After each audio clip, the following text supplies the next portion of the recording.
All right, ladies and gentlemen, welcome back to the channel. We're talking about the New York Jets in today's video. I absolutely loved the Justin Fields move. We're going to talk about that in just 1 second. I know it's a completely new version of the New York Jets.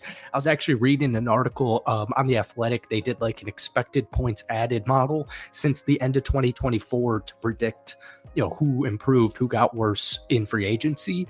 The New York Jets were dead last. And, like I said, no more DJ Reed, no more Devontae Adams, no more Aaron Rodgers. It's a brand new era of Jets football. They have never had a quarterback like Justin Fields.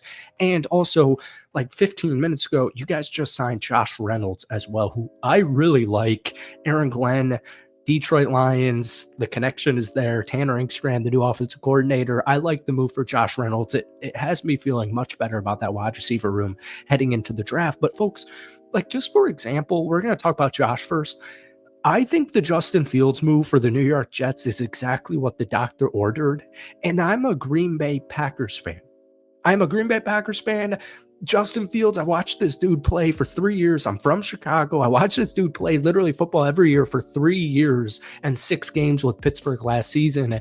And everybody loves this guy. So I really think the culture is coming back to the Jets franchise and their organization, and Aaron Glenn, Inkstrand, Justin Fields, you name it. I know it's new and I know it isn't going to result in a Super Bowl in the first year, but like I was watching Colin Cowherd today and he was like, yeah, I think Justin's the perfect bridge QB until they find their next guy. I'm like, I think they want him to be the next guy. Why else would they have handed him that amount of money? But folks, welcome back to the channel. We're obviously talking about the New York Jets. But before we do, hit that like button, hit that sub button for daily NFL content. This is actually my 5th ever Jets video, but you guys absolutely loved our one from 2 weeks ago. So try and get this to 250 likes, folks. It goes a really long way. So thank you. Let's start it off with Josh Reynolds. So according to NFL Network's Ian Rappaport, the Jets have agreed with franchise or free agent Josh Reynolds on a 1-year contract worth up to $5 million.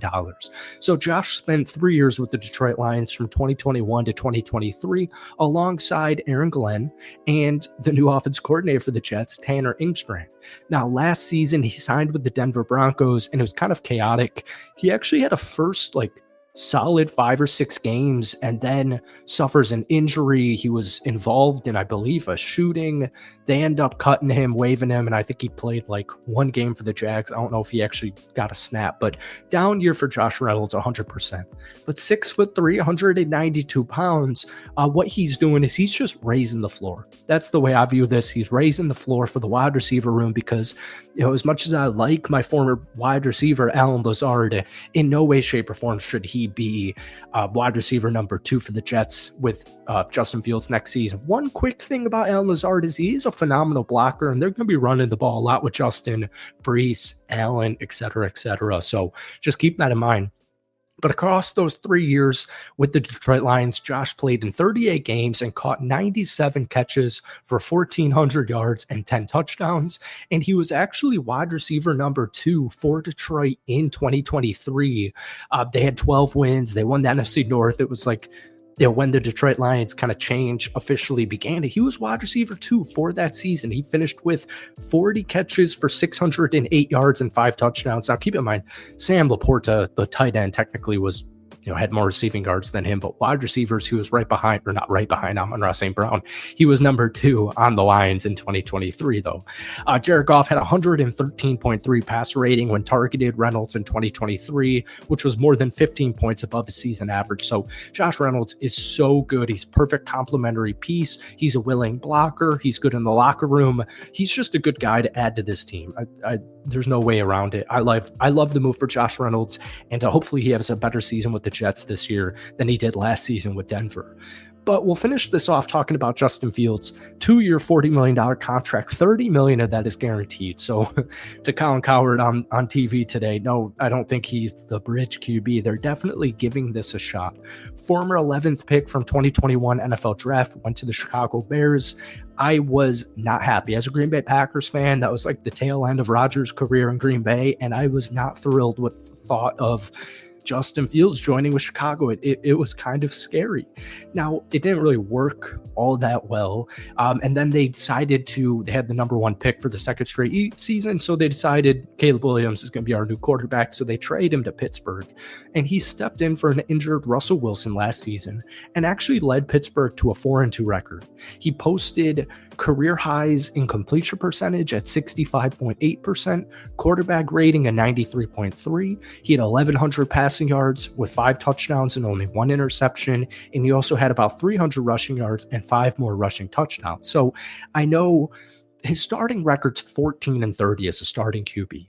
But just look at the Chicago Bears franchise. Like, ask any Bears fan from Justin Fields' tenure outside of like this, just adding DJ Moore. The Bears did absolutely nothing to help Justin Fields, whether it was the offensive line, whether it was the wide receiver room outside of DJ Moore, whether it was the proper head coach, whether it was the proper offensive coordinator. They did not do Justin Fields right. Every single Bears fan would agree with that sentiment. And so he's got a 14-30 record as a starting QB, but he's thrown for about 8,000 total yards. He's got 45 touchdowns, 31 picks, completion percentage a little bit above 61%. He's only 26 years old. He's got 2,500 rushing yards. He's got 19 rushing touchdowns. And, Tanner Engstrand, the new offensive coordinator, you're going to see so much RPO. You're going to see so much play action. You're going to see so much versatility and creativity from Tanner Engstrand with Justin Fields, because the offense is going to be around Justin. And last season with Pittsburgh, when they decided to go with Russ, and I'll give Russ some credit here. Russ was injured for the first 6 games of the season, right? So Justin goes 4-2. Russ, when he came back from his injury, won like 3 straight games or something like that. But no, it was very frowned upon. All right. A lot of people in the locker room apparently did not want Justin Fields to lose his starting spot unless, they started losing a couple of games, go on a 2-game losing streak. But people weren't thrilled with Justin getting benched. And that just kind of is my sentiment with this. Everybody loves him. Coaches love him. Players absolutely love Justin. Fans love him. Justin just seems like a really cool guy. I know a couple of people who are, good friends with him growing up in Chicago. So I really like the move. And, Garrett Wilson also is going to love the move. They played together at Ohio State 2020 when Justin Fields was his quarterback. Garrett Wilson, the freshman, had 50 catches for 730 yards and 7 touchdowns. So, I know it's not going to be the number one offense in the NFL next season, but just the thought, and I know they have a lot of flaws. Like, you need a right tackle. I get it. I totally get it. But you have Breece Hall, Braylon Allen, even Isaiah Davis, and Justin Fields, like Garrett Wilson. It's just fun, especially if the Jets end up drafting Tyler Warren at pick 7. But folks, give me your grade rating on the Jets free agency thus far down below. And also give me who you want them to draft at pick number 7. Thank you guys so much for watching. Have a great weekend. We'll see you next week. Peace.